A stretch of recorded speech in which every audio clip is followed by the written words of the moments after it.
Mula sa 132 aplikasyon ng iba't ibang barangay, nangibabaw ang mga programang pinaparangalan natin ngayon dito sa 2025 Galing Puok Awards Ceremony. Hindi madaling gumawa ng mga programa lalo na kung limitado ang pondo, kulang ang tauhan at marami pang mga ibang pangangailangan ang komunidad. Ngunit, pinatunayan ninyo na posible naman ang mahusay na pamamahala kapag malinaw ang layunin ng proyekto at tapat ang proseso sa pagpapatupad nito. Iba-iba man ang programa, iisa ang hatid na mensahe. Kapag tinutugunan natin ang pangangailangan ng tao, nagdudulot ito ng magandang pagbabago. Para naman sa ating mga awardees at saka finalists, congratulations sa inyong lahat. Sana ipagpatuloy ninyo ang pagbibigay ng serbisyong may malasakit sa ating komunidad.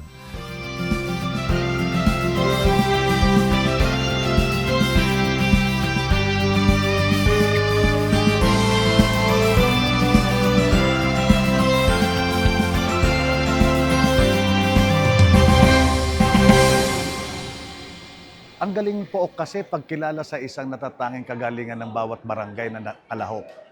Yung Galing Pook, dito mo masusukat kung ano nga ba yung inisyatibo, programa, proyekto ng isang barangay na kwalipikado pagdating sa kalidad na o kapasidad ni Galing Pook kung dapat ka nga ba. Yung inspirasyon ko kasi nung maging kapitan kasi ako, sabi ko minsan lang ako dadaan sa mundong ito ng pagiging kapitan, pwedeng hindi ko na siya balikan. Gawin ko yung pinakamainam sa akin. Yung naging kapitan ako na may legasiya. Legasiya na kung saan hindi lang sa term ko, kundi pakikinabangan pa yung susunod na henerasyon. At malaki ang implikasyon nito eh. Kasi yung impluensya ng pagiging Galing Pook awardee mo, doon makikita ng constituent mo, ng kabarangay mo, na may ginagawang programa na progresibo si barangay. Dahil tayo ang nasa grounds, mga kabarangay, mga kabarangaya, gawin lang natin yung kung ano yung nakikita natin tama at makabubuti para sa ating komunidad. Sa ating pong mahal na Pangulo, President Bongbong Marcos, maraming salamat po at naging bahagi po kayo o nag-witness sa aming kaganapang Galing Pook awarding. Napakasarap po sa pakiramdam ng isang presidente ay nakasama po namin. So sana po, pagpalain pa po kayo ng poong may kapal. Hangad ko po ang inyong kalakasan sa araw-araw. Maraming salamat po, Mr. President.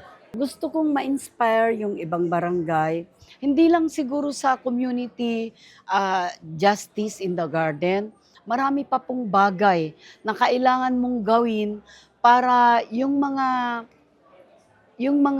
tao din, mga barangay na iba, mga ibang organization, ay mas paiigtingin nila yung mga nakita nila sa amin, mas pagagandahin po nila. Mr. President, napakaganda po ang pagpapatuloy ng ganitong Galing Pook na 30 years na po.